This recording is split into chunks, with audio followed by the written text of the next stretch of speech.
महाराष्ट्र 24 तासचे प्रायोजक आहेत MDH मसाले. MDH ने जेवण दरवेळी मजेदार. MDH दम आलू, दाल तडका आणि मशरूम मसाला. MDH ने जेवण दरवेळी मजेदार. MDH सदैव तुम्हाला नवे स्वाद देण्यासाठी कटिबद्ध आहे. खडसे भाजपत घर वापसीसाठी मागे लागले आहेत. खडसेंचा भाजप प्रवेश मी थांबवला नाही. गिरीश महाजनांची टू द पॉइंट मुलाखतीत माहिती. नाशिक विधान परिषदेत नरेंद्र दराडे जिंकावेत ही लोकांची इच्छा नव्हती. दराडेंच्या पराभवावर टू द पॉइंट भाष्य. नाशकात बंडखोरी शमवण्याचे शेवटपर्यंत प्रयत्न झाल्याचाही उल्लेख. नाशिकमध्ये झालेली वृक्षतोड ही चूकच. टू द पॉइंट मुलाखतीत गिरीश महाजनांची कबुली. महापालिका प्रशासन आणि अधिकाऱ्यांची चूक असल्याचा उल्लेख. मोशी दुर्घटनेत आणखी एका कामगाराचा मृत्यू. आतापर्यंत 14 जणांना वाचवण्यात यश, तर अजूनही 7 कामगार अडकल्याची भीती. संकट काळात नेत्यांनी लोकांमध्ये गेलंच पाहिजे. मोशी दुर्घटनेवरून महाजनांनी टोचले नेत्यांचे कान. संकट काळात लोकांना मदतीचा हात देण्याचाही सल्ला. काँग्रेसकडून राऊतांना खासदारकीची ऑफर. पवारांचा पक्ष काँग्रेसमध्ये विलीन केला तर खासदारकी मिळणार. खासदार नरेश म्हस्केंचा खळबळजनक दावा. शरद पवार एनडीए मध्ये येतील असं वाटत नाही. मंत्री छगन भुजबळांकडून विश्वास व्यक्त. पवार मोठे नेते असल्यानं त्यांच्यासाठी रेड कार्पेट असल्याचं विधान. राज्याच्या इतिहासातील सर्वात मोठी कर्जमाफी. शेतकरी कर्जमाफीबाबत मुख्यमंत्री देवेंद्र फडणवीस यांची माहिती. तर पवारांनी केलेल्या कौतुकाबद्दल फडणवीसांकडून आभार. राज्याच्या तिजोरीवर पहिला अधिकार बळीराजाचा. कर्जमाफीवर एकनाथ शिंदेंची प्रतिक्रिया. सरकार नेहमीच शेतकऱ्यांच्या पाठीशी असल्याचं मत. राम मंदिर दानचोरी प्रकरणावरून उद्धव ठाकरेंचा मुख्यमंत्री फडणवीस संघाच्या बालेकिल्ल्यात एल्गार. 18 जुलैला नागपुरातील आंदोलनाला उद्धव ठाकरे उपस्थित राहणार. लाडकी बहीण योजनेवर 3,500 कोटींचा जादा खर्च. अतिरिक्त खर्चाबाबत सरकारकडे ठोस स्पष्टीकरण नाही. आर्थिक व्यवस्थापनात त्रुटी असल्याचा कॅगचा ठपका.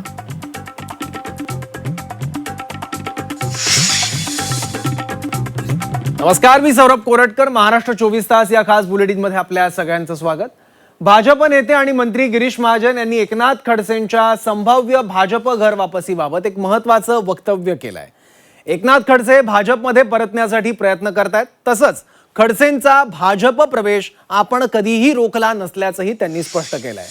झी 24 तासच्या to the point with Kamlesh Sutar या मुलाखतीत गिरीश महाजन बोलत होते. विनोद तावडे आणि एकनाथ खडसेंच्या भेटीवरही त्यांनी प्रतिक्रिया देत तावडेंना भेटल्यानंतर त्या भेटीबाबत विचारणा करणार असल्याचं सांगितलंय.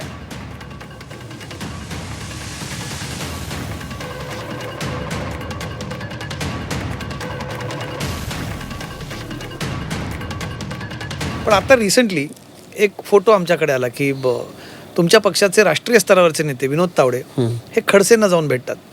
एकीकडे तुम्ही संघर्ष करायचा, पक्षाच्या वरिष्ठ नेत्यांना जाऊन भेटायचं, याच्याकडे गिरीश महाजन कसं बघता? ठीक आहे ना, आता त्यांचा प्रश्न आहे. त्यांचा प्रश्न आहे. ते का गेले काय मी काही त्यांच्याशी बोललो नाही, काय विचारलं नाही. पण असू शकतात, तब्येत विचारायला गेले असतील, काही हालचाल विचारायला गेले असतील. मला काही आक्षेप नाही त्याबद्दल काहीच. ते पण कसं वाटतं म्हणजे तुम्ही एकीकडे त्यांनी पक्षाबद्दल बोलणं, तुमच्याबद्दल बोलणं, मुख्यमंत्र्यांबद्दल बोलणं आणि मग दुसरीकडे पक्षाच्या वरिष्ठ नेत्यांना त्यांना जाऊन भेटणं, कार्यकर्त्यांमध्ये संभ्रम नाही का तयार होत? नाही, मला तर माहीत नाही. हो, संभ्रम तर होतोच, पण मला माहीत नाही ते काय भेटले का. पण मी फोन करून विचारेल तावडेंना की माझे त्यांचे जेवढे संबंध आहेत विनोद तावडेंचे माझे, मी त्यांना विचारेल की बाबा काय काय नाही. पण मला असं वाटतं की फार विचारायचं कारण पण नाही. आता ते तब्येत पाहायला गेले असतील, काय विचारायला जुने संबंध आहेत, इतके वर्ष आम्ही सगळे सोबत होतो, गेले असतील. मला काही आक्षेप घ्यायचं काही कारण पण नाही त्यांच्याबद्दल. पण अशी चर्चा सुरू आहे म्हणजे आमच्या तुमच्या कदाचित कानावर त्यांची काय घरवापसीची तयारी चालू आहे, खडसेंना पक्षात परत यायचं आहे? नाही, मला माहीत नाही की त्या बाबतीमध्ये. मला ते तर घरवापसीसाठी तर कधीच मागे लागलेले आहेत. कधीपासून दिल्लीलाही जाऊन आले, इकडे जाऊन आले. तर मी सांगितलंच आहे की बाबा हे किती मागे लागलेत म्हणून परत यायला इकडे भाजपत घ्या, भाजपत घ्या. ते त्यांनी सांगितलं आहे की माझे फोटोही काढले, माझ्या गळ्यामध्ये मफलरही टाकलं आणि मग यांनी थांबवलं. मी कशाला थांबवू? पक्षात मी काय एवढा मोठा आहे का की दिल्लीवाल्यांना सांगू की बाबा थांबून घ्या म्हणून. तुमचा प्रवेश केल्यावर जर ते फोटो समोर येत नसेल, माझे फोटो कुठे गेला, तर म्हटलं मला कसं माहीत. दिल्ली तुम्ही जाऊन फोटो काढतात, तुमची डायरेक्ट ते म्हणे माझी डायरेक्ट लाईन आहे, त्यांची हॉटलाईन आहे त्यांची. चांगलं आहे. आपण तर कधी काही फार असं छोटे माणसं आहेत, आपण ते मोठे नेते आहेत. आणि याबद्दल बोलण्यासाठी एकनाथ खडसे स्वतः फोनवरून आपल्या सोबत आहेत. एकनाथ खडसेजी, तुम्ही भाजपमध्ये परतण्यासाठी प्रयत्न करत आहात असं गिरीश महाजन यांनी दावा केलाय. काय तथ्य आहे या दाव्यात? तुम्ही घरवापसीसाठी प्रयत्नशील आहात? मी भाजपमध्ये जाण्यासाठी प्रयत्नशील नाही आज. हम्म. यापूर्वी भारतीय जनता पार्टीमध्ये प्रवेश करावा यासाठी मला पहिल्यांदा अमित शहा साहेबांचा फोन आला होता हम्म. आणि त्यांनी मला दिल्लीला बोलवलं होतं लोकसभा इलेक्शनच्या वेळेस. हम्म. आणि त्यावेळेस त्यांनी मला सांगितलं होतं की भाजप में आ जाओ, वहाँ क्या करते पास सबके पास. हम्म. मग त्यावेळेस मी त्यांना म्हटलं होतं की मी सोचता हूँ, हम्म. विचार करेल असं त्यांना सांगितलं होतं. त्याच वेळेस त्यांनी मला सांगितलं विचार काय करता, अभी क्या भी प्रवेश कर लो, नड्डाजी के पास जाओ. हम्म. त्यावेळेस मी नड्डाजींकडे विनोद तावडेंसहित गेलो होतो ओके. आणि त्या ठिकाणी नड्डाजींनी माझ्या गळ्यामध्ये मुक्तावर घालून हा. त्या ठिकाणी प्रवेशाच्या संदर्भामध्ये उभाचही केलं होतं. हम्म. ही लोकसभेच्या वेळची गोष्ट आहे. बरोबर. हा. आणि त्यानंतरच्या कालखंडामध्ये त्यांनी मला सांगितलं की स्थानिक लोकांचा विरोध आहे हम्म. आणि अशा निवडणुकीच्या कालखंडामध्ये प्रवेश करणं योग्य होणार नाही. हम्म. स्थानिक लोकांचा म्हणजे कोणाचा विरोध आहे तुम्ही समजू शकता. गिरीश महाजनांकडे बोट दाखवताय तुम्ही? तुम्ही समजा, मी नाही सांगत. नाही, कारण हा प्रश्न आम्ही त्यांना विचारला तर त्यांचं म्हणणं पडलंय की मी इतका मोठा नेता नाही की माझ्यामुळे खडसेंचा प्रवेश थांबवावा. मी एक छोटा कार्यकर्ता आहे, पक्षातला एक छोटा नेता आहे. नाही, ते छोटे नेते आहे पक्षातले, म्हणून मुख्यमंत्री त्यांच्याशिवाय चालत नाही. हम्म. माननीय मुख्यमंत्री गिरीश महाजन सांगतील तेच वागतात असे चित्र महाराष्ट्रामध्ये आहे. हम्म. त्यामुळे ते लहानच आहे की त्यांना मोठं म्हणतच नाही. पण मी सांगतो या ठिकाणी की मला आता या ठिकाणी राष्ट्रवादी सोडायचे नाही. मी शरद पवार साहेबांबरोबर आहे हम्म. आणि शरद पवार साहेबांबरोबर राहणार आहे. मी आयुष्यामध्ये माझ्या भारतीय जनता पार्टीसाठी 40 वर्ष दिले. भारतीय जनता पार्टीविषयी मी एकही अपशब्द कधीही बोललो नाही. भाजपविषयी नाही सर बोललो, हम्म. मुख्यमंत्र्यांविषयी बोललो तर तत्वाविषयी बोललो. हम्म. ते व्यक्तिगत टीका नाही केली मुख्यमंत्र्यांविषयी. हम्म. आणि विरोधक म्हणून तर करणं माझं काम आहे, हम्म. त्यात काही वाटण्याचं काय कारण आहे. हम्म. मी भाजपला कधी शिव्या घातल्या नाही, एक लक्षात घेतलं पाहिजे. आणि मी शरद पवार साहेबांना सोडणार नाहीये. माझा वाढदिवस आहे 75वा.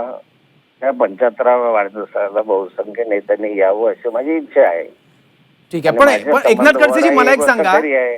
मला एक सांगा, नेहमी चर्चा असते की एकनाथ खडसे भाजपमध्ये प्रवेश करणार किंवा घरवापसीसाठी ते प्रयत्न करतायत असा दावा महाजनांनी केलेला आहे. म्हणजे आता तुम्ही भाजपमध्ये कधीही प्रवेश करणार नाहीयेत, या चर्चांना तुमच्याकडून तुम्ही पूर्णविराम लावत आहात? पूर्ण विराम दिलेत आहे. मी राष्ट्रवादी पक्ष आता सोडणार नाही. मग विनोद तावडे आणि तुमच्यामध्ये नेमकी काय चर्चा झाली? ही भेट कशासाठी होती? तर प्रकृतीची विचारपूस केली त्यांनी. हम्म. ते रक्षाताईला भेटण्याला आले होते हम्म. आणि स्वाभाविक त्या ठिकाणी मी असल्यामुळे माझ्या प्रकृतीविषयी चर्चा केली. विनोद तावडेचा नाही तर दिल्लीचे वरिष्ठ नेत्यांशी माझा संपर्क आहे. हम्म. मी 40 वर्ष काम केलं त्या पक्षामध्ये. त्यामुळे मग अमित शहा साहेब असतील, राजनाथ सिंगजी असतील, व्यंकय्या नायडू असतील, नितीन गडकरी साहेब असतील, हम्म. का आणखी पियुष गोयल असतील, अनेक नेते दिल्लीचे हे माझ्या गेल्यानंतर भेटतात, बोलतात. स्वाभाविकपणे इतक्या वर्षाचा संबंध असल्यामुळे भेटणं चालू असतात. त्याचा वेगळा अर्थ काढण्याची आवश्यकता नाही. हम्म. एकनाथ खडसेजी, महाजन असं सुद्धा म्हणाले की विनोद तावडे यांना भेटल्यानंतर खडसेंसोबत नेमकी भेट कशासाठी होती याबाबत विचारणा मी करणार असं महाजन म्हणाले आहेत. आता मग कसे लहान नेते असल्यामुळे ते विचारणा करू शकतो मोठ्या नेत्यांना. हम्म. पण एक प्रश्न मी पुन्हा एकदा विचारतो एकनाथ खडसेजी, कारण तुम्ही म्हणाला आहात की आता भाजप प्रवेशाच्या चर्चांना मी पूर्ण विराम लावतोय, पण जेव्हा सेकंड इन कमांड भाजपमधले नेते आहेत अमित शहा, ते तुम्हाला आमंत्रण देत आहेत पक्षप्रवेशाचं, त्यानंतर कोणात इतकी ताकद आहे की तुमचा तो पक्षप्रवेश थांबवेल? काय घडलं काय नेमकं ते महाराष्ट्राला आज सांगून टाका. त्यावेळची जी परिस्थिती होती लोकसभेच्या वेळची, त्या परिस्थितीविषयी माननीय शरद पवार साहेबांची मी चर्चा केलेली होती. मी त्यांना ती परिस्थिती त्यांना समजावून सांगितली होती की असा हा विषय आहे, तर मला भाजपचा प्रचार करावा लागेल. ठीक आहे. पण आता आणखी एक चर्चा आहे, तुम्ही राष्ट्रवादी काँग्रेस शरद पवार पक्षाचे एक नेते म्हणून विचारतो की शरद पवार हे एनडीए मध्ये जाऊ शकतात अशा शक्यता होत्या. काल पृथ्वीराज चव्हाण म्हणाले की शरद पवार पक्षाचे काही खासदार हे अस्वस्थ आहेत. या चर्चांकडे तुम्ही कसं बघता त्या पक्षातले एक नेते म्हणून? तसंही बघत नाही, मी बघतोय शरद पवार साहेब जिकडे तिकडे मी. ठीक आहे, मग मला एक सांगा, उद्या एनडीए मध्ये जाण्याचा विचार झाला तर तुमची भूमिका काय असणार आहे? कारण पक्षातल्याच काही नेत्यांची ती भूमिका असल्याचा दावा संजय राऊतांनी बोलताना केला होता, तसे संकेत दिले होते. मी पवार साहेबांबरोबर आहे. ठीक आहे, ठीक आहे. एकनाथ खडसेजी धन्यवाद, आपण सविस्तर बोललात आमच्याशी, तुमची भूमिका विशद केलीत त्यासाठी. तर भाजपमध्ये जाण्याच्या चर्चांना मी पूर्णविराम देत असल्याचं एकनाथ खडसे यांनी आता झी 24 तास सोबत बोलताना सांगितलंय.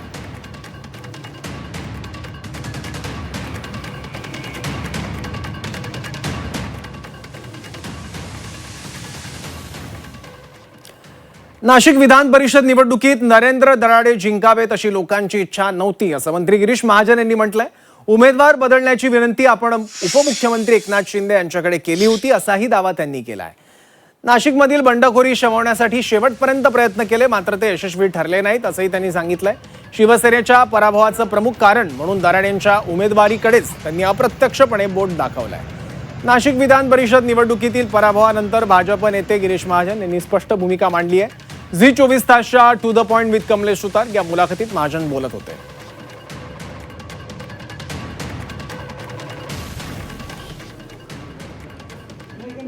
अनेकांना हा विश्वास पटला नाही की भाजपचं तिथे प्राबल्य असताना भाजपचाच जो एक अत्यंत शिस्तीचा पक्ष मानला जातो तिथे भाजपचाच बंडखोर उभा राहतो. हे काय गणित समजलं नाही जरा. महाराष्ट्र गणेश गीतेंनी माघार घेतली होती माझ्या सांगण्यावरून, पण गोकुळ गीते राहून गेलेत, खरं आहे. कसे राहून गेले तुमच्या? तुम्ही काय म्हणतात, तुम्ही संकटमोचक आहात आणि संकटमोचकाकडनं इतकं छोटं संकट पण नाही, खूप बात प्रयत्न हजम झाले. नाही होते. हे बघा, मला आपल्याला मी सांगेल, ते दराडे आहेत उमेदवार, त्यांनाही माहिती आहे आम्ही काय केलं. दादा भुसे होते, आमचे उदय सामंत होते आणि शिंदे साहेबांनाही माहिती आहे आम्ही शेवटपर्यंत किती प्रयत्न केले. पण लोकांचीच इच्छा नव्हती. लोकांना सोडायचं की नाही, कारण दराडेंचा थोडा संपर्कमध्ये राहिला नाही. ते एक 2 वेळा निवडून आलेत, पण त्यांनी संपर्क ठेवला नाही. हे लोक सगळे बोलून दाखवायचे आणि म्हणून मी शिंदे साहेबांनाही बोललो होतो की आपण उमेदवार बदललं तर थोडं बरं होईल. मी 2-3 वेळा जाऊन बोललो की तुम्ही साहेब उमेदवार बदलून टाका, याला मत द्यायला कोणी फार खुश नाही आहेत, तयार नाही आहेत. पण ते स्पष्ट सांगतो आज. हो, मी विचारा शिंदे साहेब, ते पण सांगतील. उदय सामंत नाही म्हणलो होतो मी, दादा नाही म्हणलो होतो हुसेनना, पण साहेबांनी त्यांना मागे शब्द दिलेला होता. त्यामुळे ते उमेदवार चुकला मी बदलणारच नाही, काही होऊ द्या, आपण करू बरोबर, तुम्ही यासोबत. म्हटलं आहे ना, आमची संख्या 500च्या वर होती ना. तर गिरीश महाजनांनी काय दावा केलाय ते आपण ऐकलंय आणि त्यावर साहजिकच प्रतिक्रिया महत्वाची आहे, ती म्हणजे नरेंद्र दराडे यांची. आणि यावर बोलण्यासाठी नरेंद्र दराडे आता आपल्यासोबत आहेत. दराडेजी, तुम्ही जिंकावेत अशी लोकांची इच्छा नव्हती असा दावा गिरीश महाजन यांनी केलेला आहे, तुम्हाला पटतो हा दावा? हे चुकीचं आहे, परंतु महाराष्ट्रामध्ये माननीय मुख्यमंत्री फडणवीस साहेब, त्याचप्रमाणे उपमुख्यमंत्री एकनाथ शिंदे साहेब, त्याचप्रमाणे वहिनी साहेब, या तिन्हींच्या मुळे आपली महाराष्ट्रामध्ये युती होती. युतीमध्ये 17 जागा मिळाल्या होत्या. 17 मध्ये 4 जागा शिवसेनेला तर शिंदे गटांना. आणि एवढं असताना सुद्धा ज्यांनी त्यांनी सांगितलं की हे कॅम्पला सर्व युतीचे माननीय गिरीश भाऊ, माननीय उदयन सामंत साहेब, त्याचप्रमाणे सर्व नेते, राष्ट्रवादीचे समीर भुजबळ, सर्व असताना हे 477 मत युतीचे असताना या वेळेस कॅम्पमध्ये स्वतः मोठे साहेब आमचे गुरु एकनाथ शिंदे साहेब आले सकाळी हवी घेतली. त्यावेळेस गिरीश महाजन साहेबांनी सुद्धा विनंती केली, सर्वांनी विनंती केली. आणि एवढा असताना सुद्धा अचानक सर्वांनी प्रचार केला आणि अचानक यांनीच काय केलं हे कळलंच नाही मला. काय म्हणजे काय युती धर्म पाळला नाही त्यांनी? कारण आता ते म्हणतात की लोकांची इच्छा नव्हती की तुम्ही यावं, तुमच्या उमेदवारीवर लोक खुश नव्हती आणि त्यांनी उमेदवार बदलण्याची विनंती शिंदेंना केली होती असंही महाजनांनी म्हटलंय. युतीचा धर्मच पाळला नाही ना. जे मेन माणसं होते त्यांनी धर्म पाळला नाही. आमच्या शिंदे साहेबांनी त्यांना रिक्वेस्ट केली, त्यांना त्यांच्या नावाने फोन केले, त्यांना सांगितलं आणि युतीचा धर्म पाळला असता. सगळं महाराष्ट्रामध्ये युतीचा धर्म पाळला आणि नाशिकमध्येच पाळला नाही. हे स्वतः साहेब सांगत होते, काळजी करू नका, काळजी करू नका, माघार घ्यायला लावू, माघार घ्यायला लावू. सतत बोलत होते. मग काय समजायचं? मग दराडेजी थोडक्यात उत्तर द्याल, फक्त वेळ कमी आहे, कारण मग तुमचा पराभव कोणामुळे, लोकांमुळे झाला की गिरीश महाजनांमुळे? नाही, युतीमध्ये घात झाला, बाकी काही नाही. ठीक आहे, धन्यवाद दराडेजी आपल्या प्रतिक्रियेबद्दल.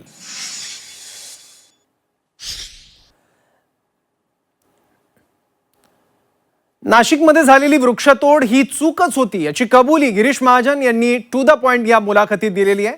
महापालिका प्रशासन आणि अधिकाऱ्यांची ही चूक असल्याचं महाजन म्हणाले. वृक्ष तोडल्यानं लोकांमधील चीड ही स्वाभाविक असल्याचं देखील गिरीश महाजन म्हणालेले आहेत.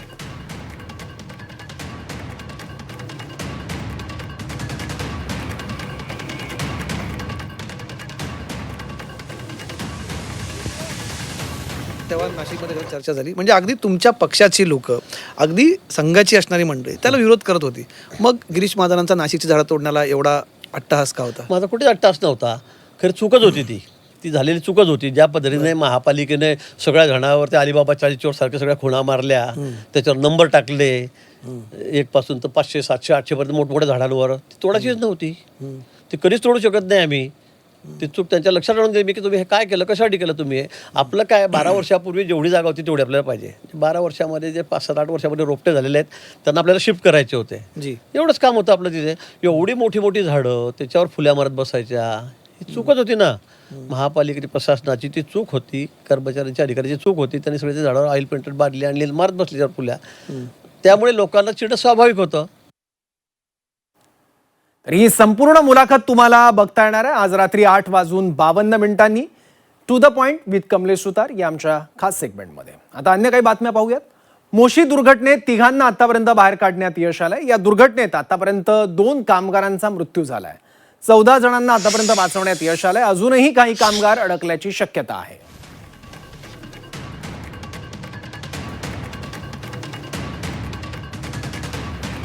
जो भी हमने आश्वासना दी है, अभी थोड़ी देर पहले हमने एक डिक्लेरेशन किया था कि कंपनी ने प्रॉमिस किया है कि हर एक जो भी इंजर्ड है उसके मेडिकल का खर्चा पूरा कंपनी उठाएगी.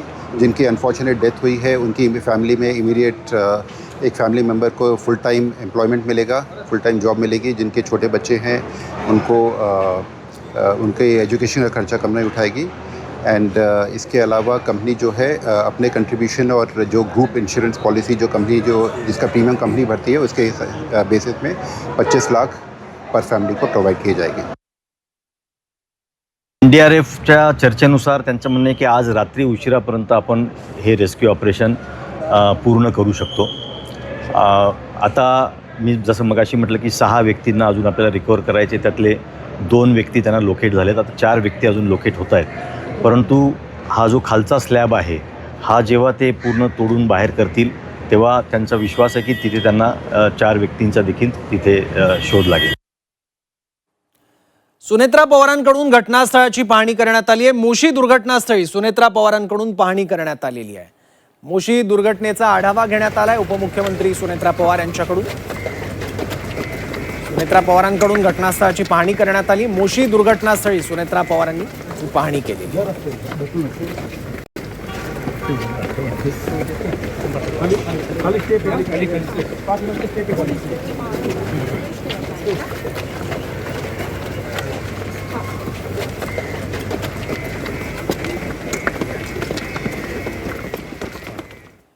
पुण्यातल्या मोशी दुर्घटनेच्या पार्श्वभूमीवर मंत्री गिरीश महाजन यांनी संकटाच्या काळात लोकप्रतिनिधींच्या भूमिकेबाबत स्पष्ट मत व्यक्त केलं.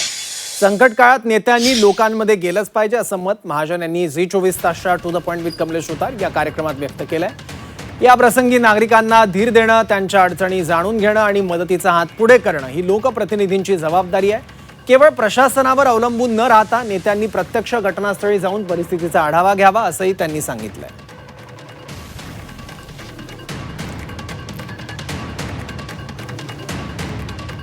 इतक्या मोठ्या प्रमाणात लोक दबलेली आहेत, नातेवाईक बाहेर तिथे टाहो फोडत आहेत, त्यांना कळत नाही नक्की आपला माणूस आज जिवंत आहे, त्याचं काय झालंय. ही फार आम्ही बघतो ती हृदयद्रावक दृश्य आहेत. पण अशा वेळेस म्हणजे राजकीय संवेदना कुठे जातात? तिथे कोणीच जात नाही तिथं बघायला लोकांना. खरं हे आपलं म्हणणं योग्य आहे. खरं त्या ठिकाणी गेलं पाहिजे. मी रात्री त्या दिवशी आपण बघितलं मानखुर्दला सुद्धा मी रात्री 1 वाजता पोहोचलो, 3, 3:30, 4 तिथेच होतो. मलाही असं वाटतं की अशा वेळेला आपण गेलंच पाहिजे. लोकांमध्ये गेलं पाहिजे, त्या ठिकाणी जाऊन उभं राहिलं पाहिजे. लोकांना लोकांना नाही ना की बाबा आलेत, लोकप्रतिनिधी आले, मंत्री आलेत, कोणी असेल, पण लोकांना अशा वेळेला मदतीचा हात आपण दिलाच पाहिजे. मला असं मनापासून वाटतं. मला असं वाटतं, माझी अपेक्षा अशीच आहे की सगळ्यांनी हे स्वयंस्फूर्तीने केलं पाहिजे. सांगण्याचा विषय नाही आहे खरं. उपमुख्यमंत्री शिंदेंबाबत खासदार संजय राऊत यांनी एक मोठा दावा केलाय. फडणवीस दिल्लीत गेले तरी एकनाथ शिंदे पुन्हा मुख्यमंत्री होणार नाहीत असा दावा राऊतांनी केलाय.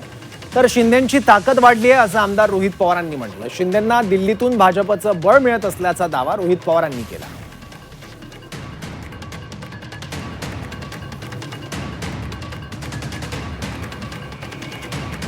एकनाथ शिंदे परत मुख्यमंत्री होणार नाही, अजिबात होणार नाही. बरोबर आहे. गिरीश महाजन यांचा रेकॉर्ड अत्यंत खराब आहे, अत्यंत खराब आहे. त्याच्यामुळे या क्षणी ज्येष्ठ मंत्री म्हणून जर ते केंद्रात गेले, आम्ही तर म्हणून मुख्यमंत्री व्हा, प्रधानमंत्री व्हा 2029च्या आधी. एकनाथ शिंदे साहेबांना सुद्धा कमी समजून चालणार नाही. एकनाथ शिंदे साहेबांनी स्वतःची ताकद खूप वाढवलेली आहे.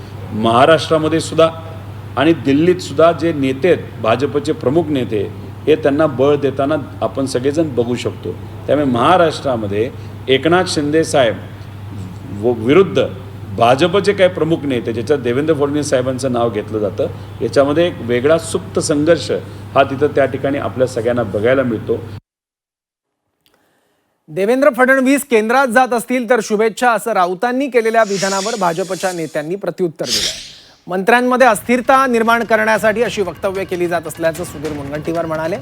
तर राऊतांना स्वतःच्या पक्षाचा नगरसेवक ठरवायचा अधिकार नाही, ते भाजपचा मुख्यमंत्री ठरवायला निघाल्याची टीका नवनाथ बन यांनी केली.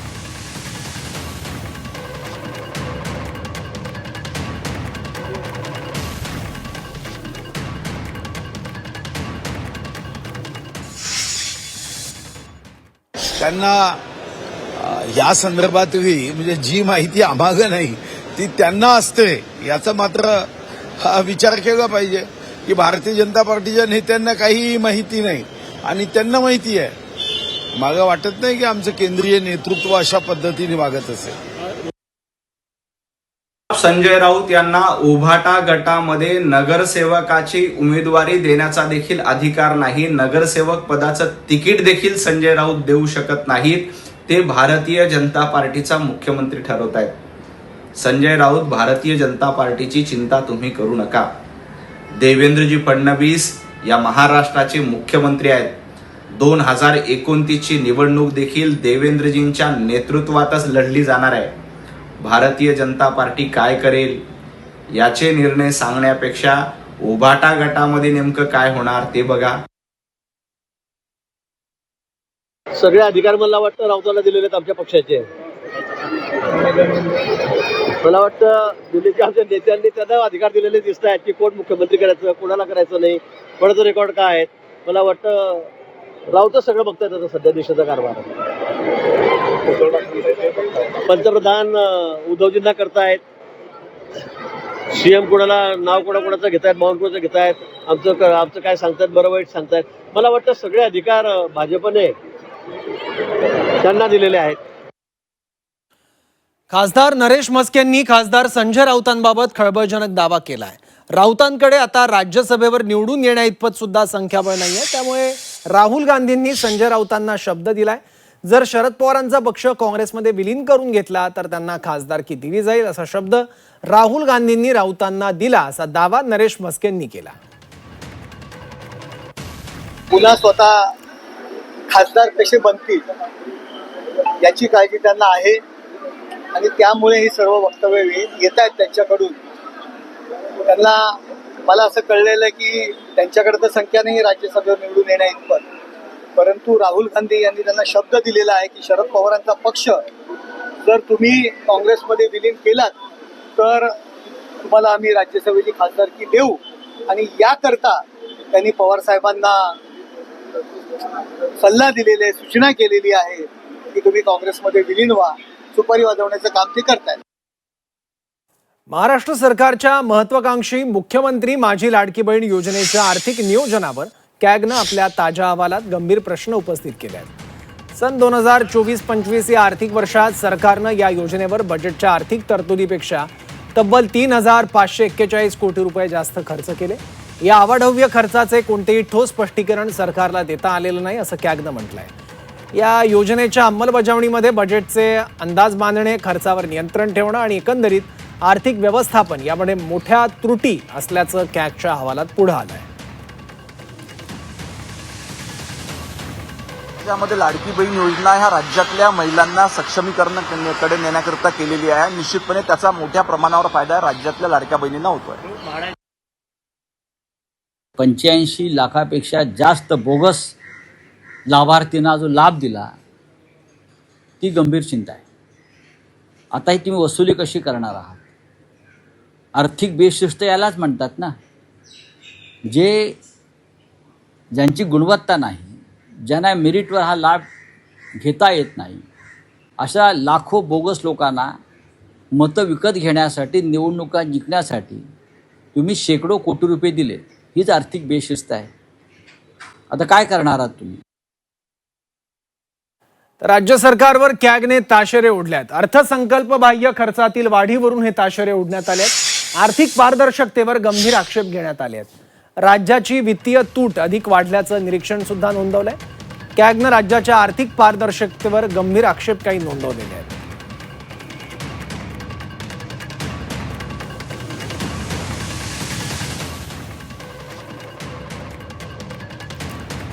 जलजीवन मिशन योजनेवर कॅगने ठपका ठेवलेला आहे. नियोजन, आर्थिक व्यवस्थापनात गंभीर त्रुटी असल्याचं कॅगनं म्हटलंय.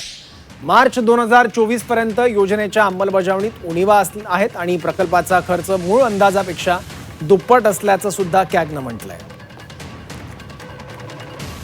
काय झालंय की आत्ता विविध विभागाच्या जर तुम्ही टेंडर प्रक्रियेचा अभ्यास केला, त्याच्यामध्ये बऱ्याच ठिकाणी काही लोकांना फेवर करण्यासाठी तिथं कंडिशन्स टाकल्या जातात आणि त्यामुळे ठराविकच लोक त्या कॉन्ट्रॅक्टमध्ये नाही तर त्या टेंडरमध्ये पार्टिसिपेट करू शकतात.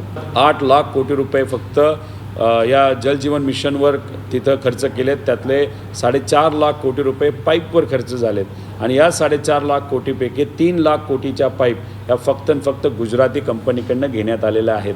त्यामुळे हे जे काय कॅगली ठपका टाकलेला आहे, एक तर प्रक्रियेवर, प्रोसिजरवर आणि काही फेवर काही लोकांना केले त्याच्यावर आहे. पण 3,000 कोटी हा जो काही आकडा काढलेला आहे तो फक्त ठराविक टेंडरमधला काढलेला आहे. कॅग 100% ऑडिट करत नाही. कॅग ऑडिट करत असताना ठराविक केसेस टेस्ट म्हणून ते घेतात आणि त्याच्यात ते ऑडिट करतात. जर त्या टेस्ट केसेसमध्ये 3,000 कोटीचा आकडा असेल आणि तुम्ही ओव्हरऑल जर केसेस घेतल्या तर हा आकडा 1 लाख कोटीपेक्षा जास्त जाऊ शकतो.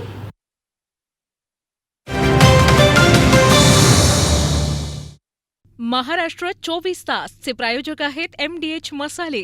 MDH ने जेवण दरवेळी मजेदार. आरोग्य न्यूट्रिशन मिळे, बॉडी किती स्ट्रॉंग बने, कमी खाऊन पोट भरे, डायजेशनला नाही धोका. MDH सोया टीम अस्सल प्रोटीन. MDH